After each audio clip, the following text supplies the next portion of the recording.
Howdy, folks.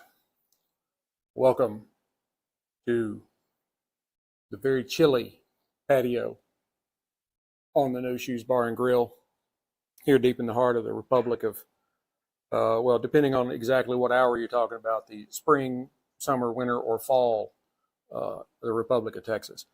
Actually, it's snowing out in Amarillo, and it's in the 50s here. You can't see it, it's off camera, but I actually have a blankie. So, yeah, it's a little chilly.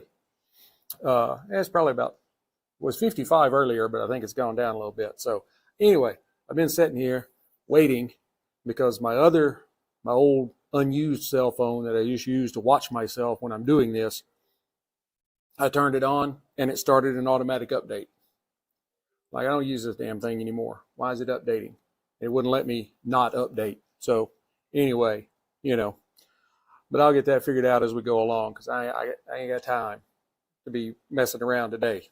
It is, my beach bum blood is not built for this. Yeah, so I've been trying to figure out how I could build some sort of smoking lounge somewhere in this small piece of property I have here in Paradise. So far, nothing I've come up with has passed muster from the ultimate authority, Mrs. Sticks-n-Stonez. So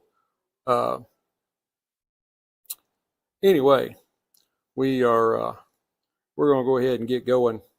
Actually, I'm here now. I'm able to see. No, that ain't it. That's that damn group. I don't know who those people are. They kind of stole my thunder. That ain't it. Hey, it says I'm going live. All right. Man, it always takes a little bit, but I managed to get there, So anyway, what we got going on today? We have some excellent stuff. I am pairing Penelope Wheated Bourbon with a Brickhouse Classic. Now, these Brickhouse they're made by J.C. Newman. They are very, very affordable sticks. I mean, we're talking like $5 for a stick. You can generally pick up a fumas, which is just a bundle wrapped in paper, for like, I don't know, 40, $50 on, CI, Thompson's, Famous, one of those. So anyway, but let's dive right in. I think I may have already said that. The Penelope Wheated is a straight bourbon whiskey that is non-chill filtered. It is 47.5% alcohol by volume, so 94 proof. The company is MGP. I forgot what MGP stands for. Anyway, the distillery is Ross and Squibb, which I think is what MGP is, but that's not what the S and the R and the S and the D aren't in MGP anywhere. So I don't know. Anyway, the release is 94 proof, 47.5% alcohol by volume. This is a non-age statement whiskey, although on Penelope's site it says their whiskeys are aged for this is aged somewhere in the 4 to 6 year time frame, so about 5 years. The Mashbill is 74% corn, very high corn content, should be really nice and sweet. 16% wheat. Wheat is also nice, got a nice little sweetness to it. 7% rye, which should throw in a little bit of spiciness, and then the last 3% is malted barley. We always have to have some of that. So let's go ahead and it's cold out here. Sure, I can break the fingernails out. I cut all them off. And I tell you, this live streaming is tough. Like you think you got everything you need and you don't have it. But I live for that. Love that sound.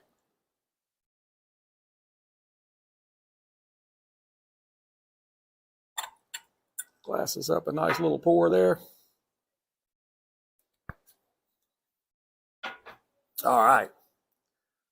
As you can see, that has just a beautiful, beautiful gold color to it. It's a really nice deep gold.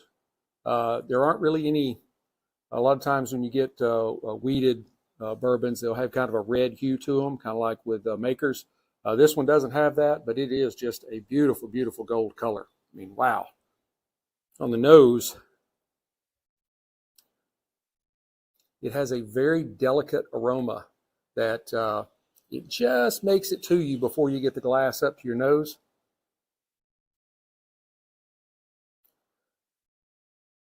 It's got some really like gentle notes of some sort of fresh baked rolls or croissants or something like that.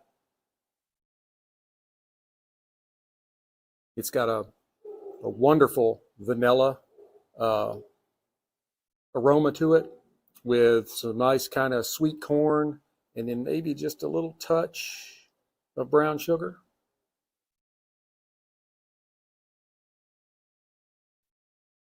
I also get some like baking spices along the lines of maybe like a nutmeg.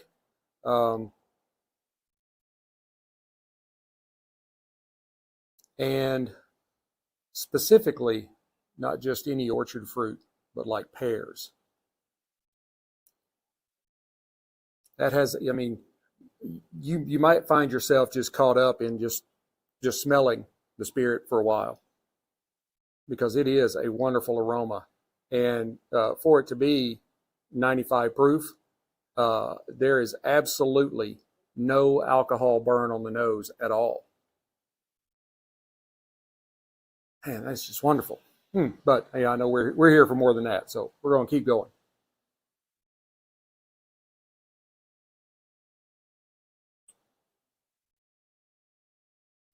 Wow.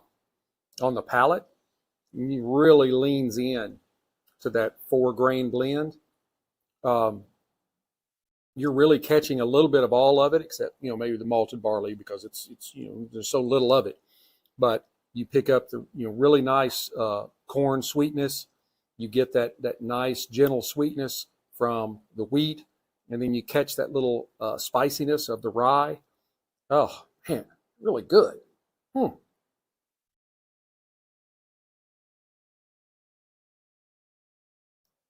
You get a really good blend of sweet and spicy. Um, there's kind of this gentle oakiness and some white peppercorns that add a little bit of the you know, kind of the rye spice in there. There's some really good notes of vanilla, and then some nice touches of honey. And you do get a little bit of alcohol burn right up on the front tip of your tongue.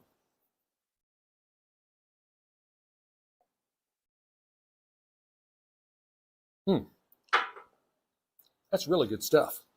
The finish, you get this kind of soft, kind of rye spice blended with the oak, and then you get not just vanilla, but like a frosted vanilla cake. And I'm sorry if you can hear the wind; it's blowing like crazy here, and that's what she said. And it's a medium to medium long finish. It's got a really nice finish to it. It doesn't just like disappear. So I think you will really love this spirit. I really do. Now, the Brickhouse, built like a brick house. The Brickhouse line is manufactured by J.C. Newman, pretty well-known name in cigar manufacturing. This particular cigar they call a Robusto. It is 5 inches in length, 54 on the ring gauge. The wrapper is I've never ran across this before, a Nicaraguan Havana Sabido.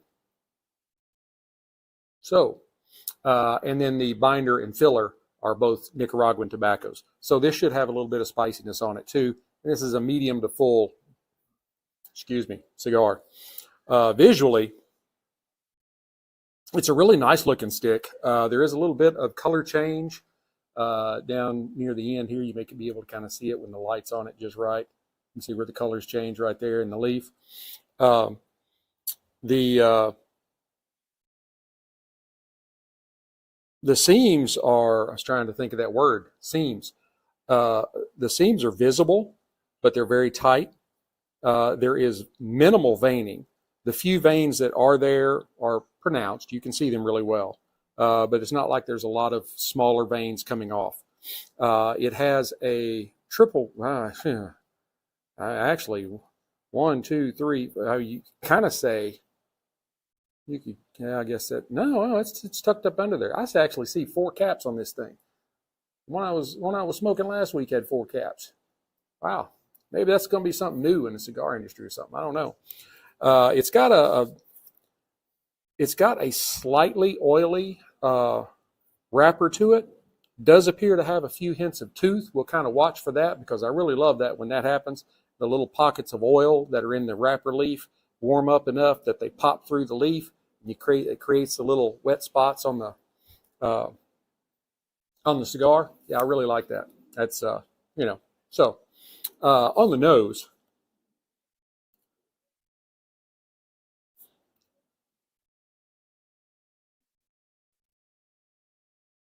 I will say it's got a very simple nose to it. There's cedar, there's notes of earth, and there's some really distinctive hints of hay.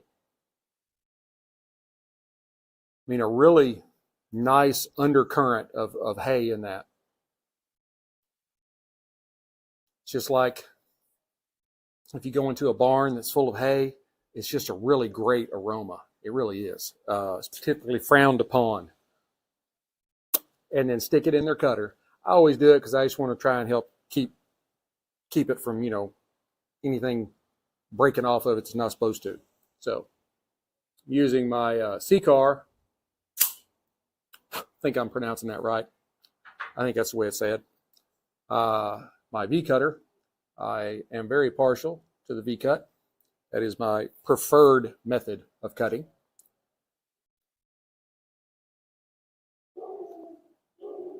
Now you can hear my 95-pound doorbell going off inside.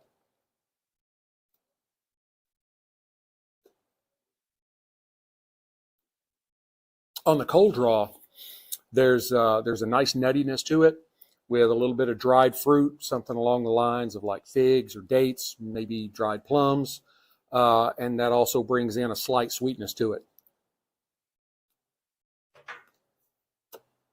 All right, let's light her up.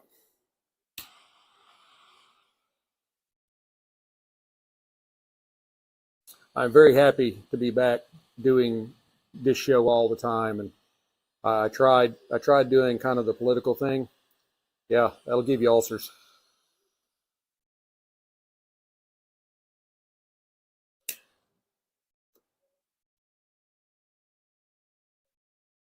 And that lit really well.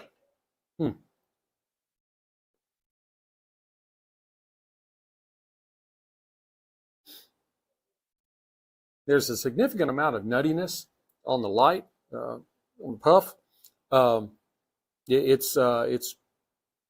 It's pretty spice forward, and then the next thing you get is the nuttiness.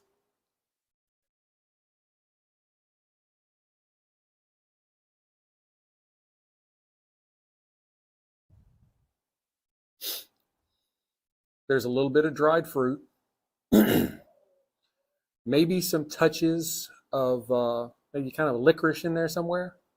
And then kind of in the background, there's a nice woodiness. It's not like a real particular wood, just kind of that, like you go in the lumber shop, lumber yard, Home Depot, whatever. And I'm not supporting or not for them or against them. I just, that's the first name that came to mind.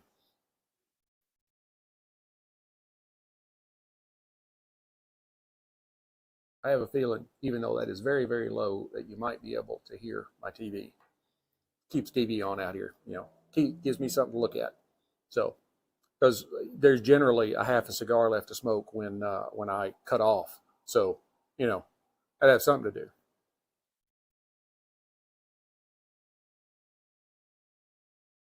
But in actuality, it looks like I'm the only one on. So I'm just preaching to the choir. Really preaching to the choir.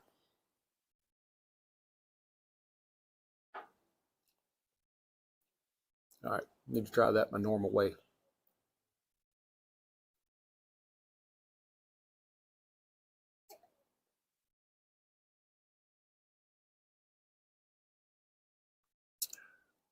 Looks like a sci-fi movie, doesn't it? All right, together these do pretty well. The kind of the little sweety, little spicy on both of them really work together well. The stick has that light, dried, fruity sweetness, not sweetiness. And the bourbon brings in vanilla and honey sweetness. I'm really impressed with the Penelope Wheated. That is an excellent spirit. It really is. I haven't had any of their like super exclusive ones. It's kind of hard to find, like the Valencia and the Rio. So, but I have all of the basics. The 4-grain, the Architect. Now I have the Wheated and the Rosé. Rosé was my favorite. This is kind of, Rosé's hard to beat, but I don't know, that may do it.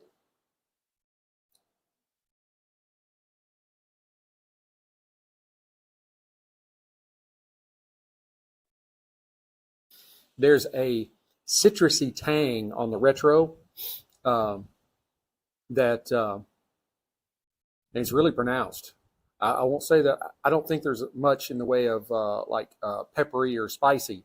It's just a lot of kind of, it almost makes your, how your cheeks draw together when you like have some lemon. It's kind of the same thing in your nose. It's really cool.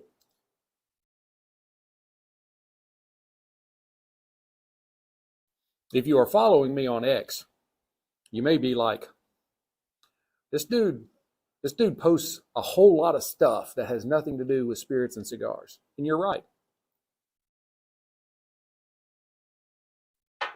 I'm trying to build my following. I'm trying to get to the point where I can be, monetized. That's what everybody's chasing that is doing this kind of stuff. And I've found that the way to do that is to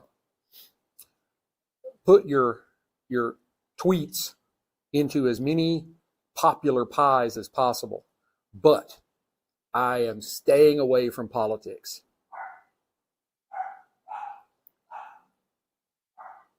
I know there's people that follow me on X that, they're all, I don't know, super MAGA or super other side or whatever. And I don't really care. But I don't say nothing about politics. I talk about puppies and beautiful locations. And I do post a lot of the SpaceX stuff because it's really cool. And they're shooting people up like every few days, it seems. It's just, you're like, I never thought I would be at the point in my life where, we sent up people like to the moon or like every few years. Elon's shooting people up into space like constantly. They had some drop back down yesterday. I think they were where most of the stuff rotates around the Earth, like the Earth rotates. This particular one, they were doing the loops north to south. So they were going up over the North Pole and then down over Antarctica. They were the first ones to have done that. It's like 50-something loops that they made while they were up there. It's really cool. I just found all that stuff amazing. But what I do is I look for the posts that have the most impressions. So, not to give away too many of my secrets.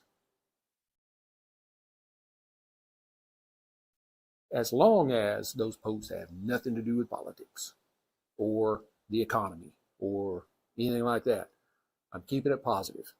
Puppies, any kind of animals, really, because there's some really cool ones out there. I love panda bears. Panda bears are one of my favorites. And I say this all the time on panda posts. I'm like, they are the court jesters of the animal world. Those are the funniest animals. You watch them, they've fallen out of trees. They just like they're made out of rubber. They just bounce and get right back up again. One of them, he's like sitting in a rocking chair rocking and it flips back over on top of him and he gets up and he's like, what the hell happened? It's just, they're funny.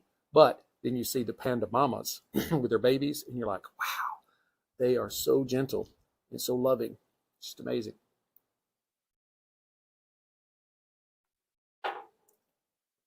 But anyway.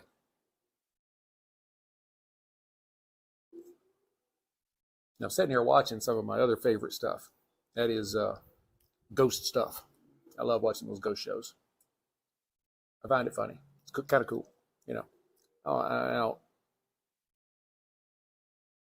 I wouldn't go do it. And anytime they're like interviewing somebody and they're talking about how bad their life has been, and then they happen to say that, well, this one time I got out this Ouija board, there was your first mistake right there. Stay away from that stuff. Nope. Anytime they say that word, all right, yeah, well, you got what you deserve. Now you need to get rid of it. Because those things, you can't just go throw them in the trash. And from what all the experts say, don't go burn them. You have to call a professional and have that thing extricated. So otherwise, that stuff will follow you around like VD.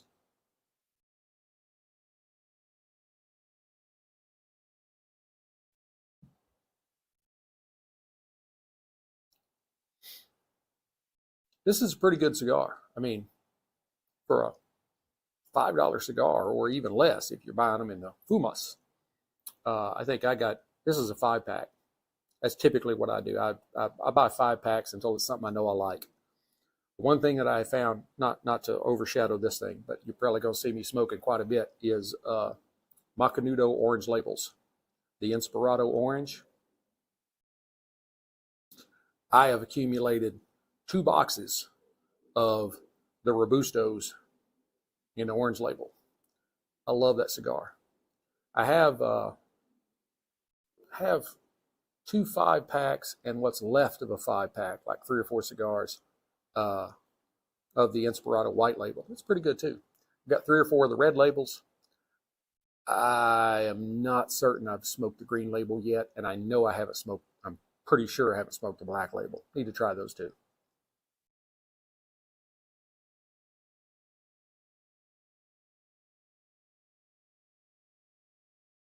Great amount of smoke, as you can see, coming off of this stick. It's got a really good, just kind of natural burn line. It's not like razor straight, but it's just got those little dips and ebbs in it. Really nice stacks of ash building up there. And it's doing it good as far as burn time. It's probably been about 10 minutes or so, maybe 12, since we lit the cigar. Because I was kind of goofing off when we first started because I was trying to get everything going.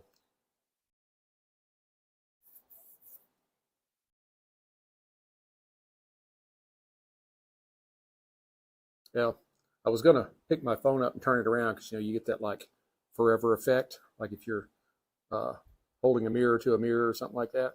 But I'm afraid I'd mess it up.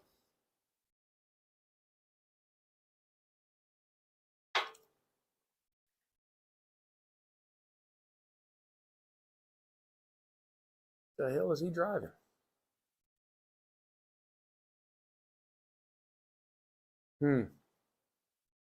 What's those 3-wheel things that people are driving now? It's like a motorcycle. It's got 2 wheels in front, 1 in the back. This is the same thing, but it looks like it's about 50 years older. Yeah, it kind of looks like it's a 1960s version.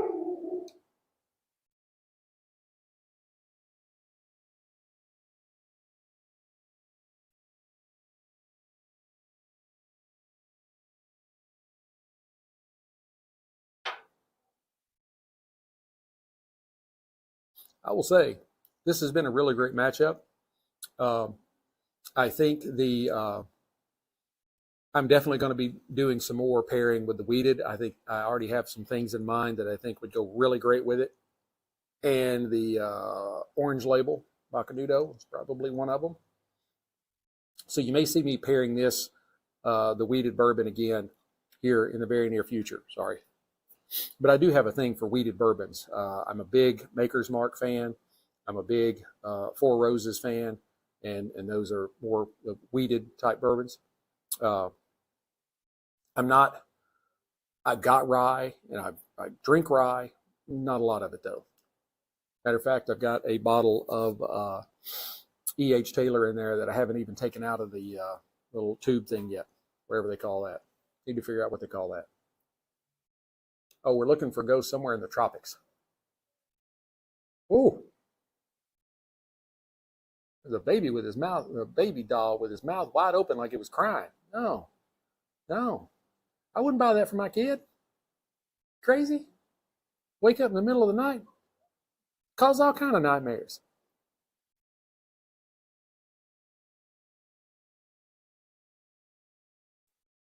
We'll keep a lot. I mean, all my girls are teenagers and up. So they ain't a lot of baby dolls around my house. But yeah, I wouldn't be doing any of that stuff.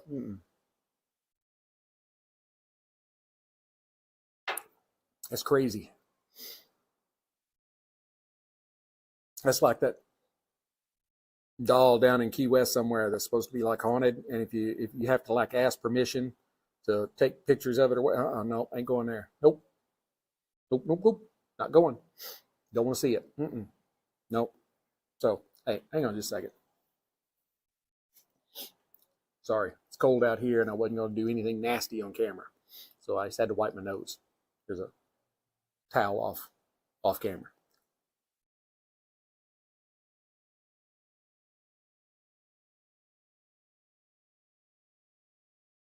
I was going to go out to my favorite cigar lounge today, but it just kept getting later and later, and I'm like, yeah, not today, maybe tomorrow.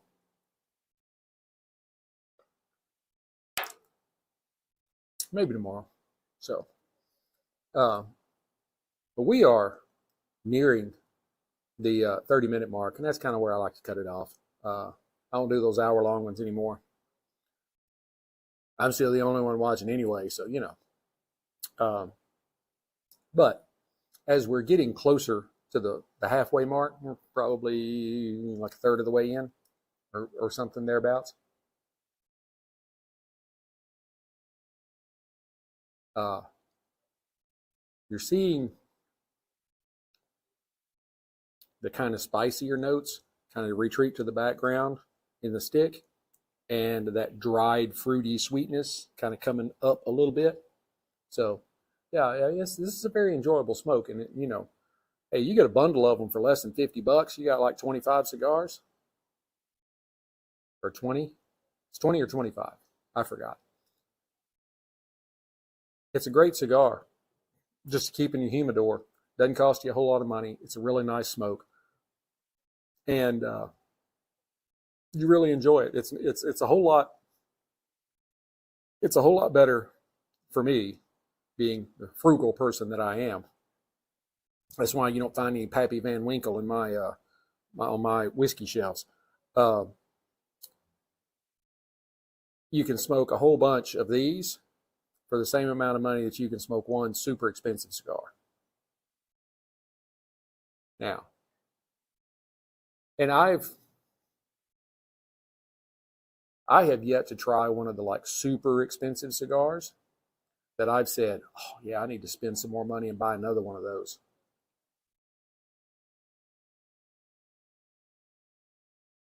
They're good, don't get me wrong. I have not been unimpressed. I've just been like, yeah, I don't necessarily want to keep a few of those around. Generally, you can buy them at the cigar shop individually, or you can buy them by the box, whether it's at the cigar shop or online. And either way, you know, like I you go back and look, I reviewed one just, I don't know, like maybe 3 weeks ago. And it was like a $29 cigar. It was good. I could have smoked 6 of these for that.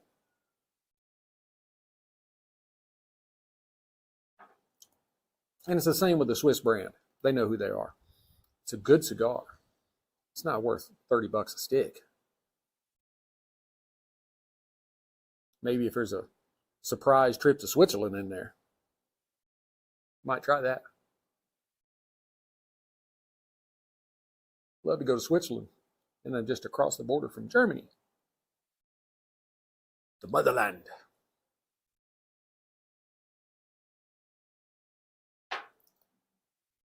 But I'm telling you, the Penelope Wheated, you definitely need to try. If you're into whiskeys, you definitely need to try that one if you haven't. I have just started seeing it here recently. You couldn't, you know, I've been hearing about it, but I couldn't find it. And I think it is a fairly new release. So I may have gotten lucky, but it was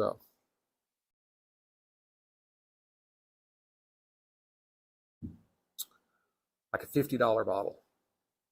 Pretty sure.